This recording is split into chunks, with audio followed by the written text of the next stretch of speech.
Hello students, today I have brought some important question answers from very famous and very short poem prescribed for class 10th Dust of Snow by Robert Frost. Here we are going to discuss some short answer type questions. Let's begin with question number 1 here. What is the dust of snow? What does the poet say has changed his mood? इस question के बच्चों दो part हैं। Part one में poet कह रहा है what is dust of snow, dust of snow क्या है। एंड पार्ट टू में what does the poet say has changed his mood, poet को क्या लगता है कि किस कारण से उसका मूड बदल गया है। जैसा कि हम देखते हैं कि पोएम जब स्टार्ट होती है तो बच्चों पोइट दुखी होता है, ही इज़ नॉट हैप्पी, वो दुखी है, ही इज़ सैड। तो उसका मूड कैसे बदल जाता है। Answer, the dust of snow refers to the fine particles of snow that fall from the trees. The poet's mood was sad and gloomy, but when the crow shook the snow onto him, it refreshed and changed his mood for the better. Part one, question का जो part one है उसका उत्तर है the dust of snow refers to the fine particles of snow that fall from the trees. Dust of snow refer करता है या dust of snow का मतलब है जो छोटे छोटे बर्फ़ के कण हैं, फाइन पार्टिकल्स हैं स्नो के, बर्फ़ के, that fall from the trees, जो पेड़ के ऊपर से गिरते हैं। तो पेड़ के ऊपर से जो बर्फ़ के छोटे छोटे कण हैं उनके लिए पोइट यूज़ करता है डस्ट ऑफ स्नो। इसके बाद second part of the question में पोइट ये कह रहा है what does the poet say has changed his mood, poet का मूड कैसे बदल गया। तो पोइट बता रहा है इसका, the poet's mood was sad and gloomy. As I told you in the beginning, poet का जो मूड था वो सैड था, दुखी था। बट व्हेन द क्रो, लेकिन जब कोए ने शुक द स्नो, पंखों को झाड़ा और स्नो को उसके कंधे पर झाड़ा, on to him, it refreshed, उसने तरोताज़गी प्रदान की, and changed his mood for the better, और उसका मूड बदल गया। नेक्स्ट क्वेश्चन है how does Frost present nature in the poem dust of snow. Poem dust of snow में रॉबर्ट फ्रॉस्ट प्रकृति को किस प्रकार प्रदर्शित करते हैं।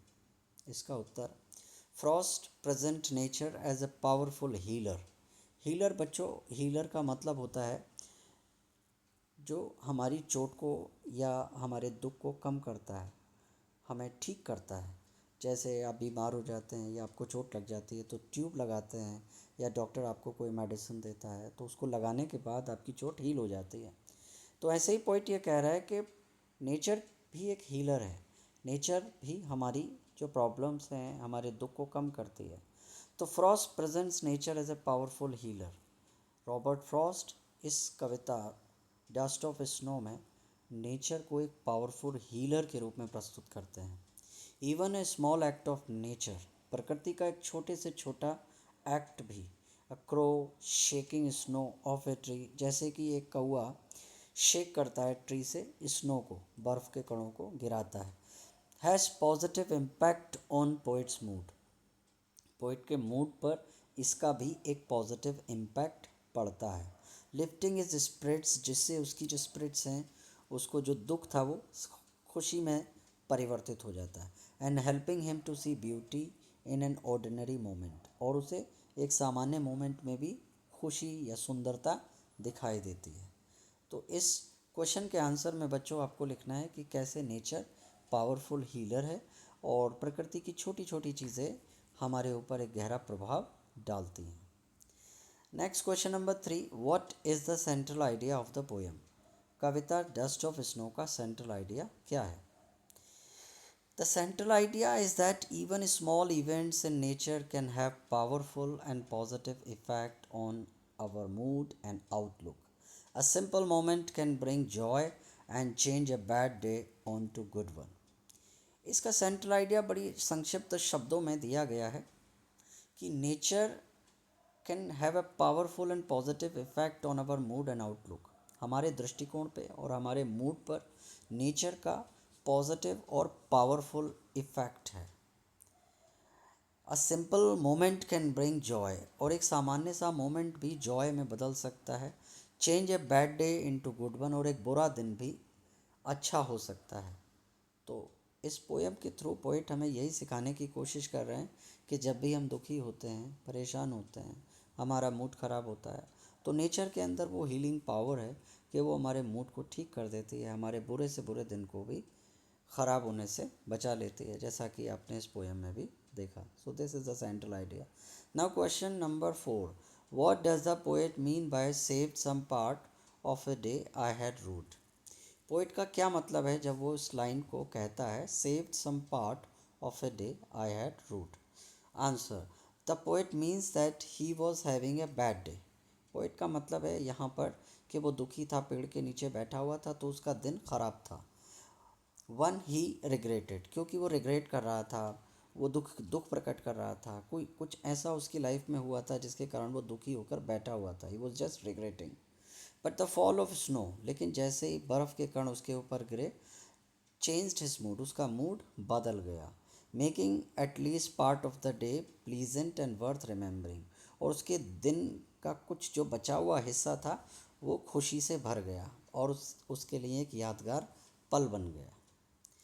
Next, question number 5, which is the last question of this session today. What is the significance of the crow and the hemlock tree in the poem? ये बहुत इंपॉर्टेंट क्वेश्चन है बच्चों।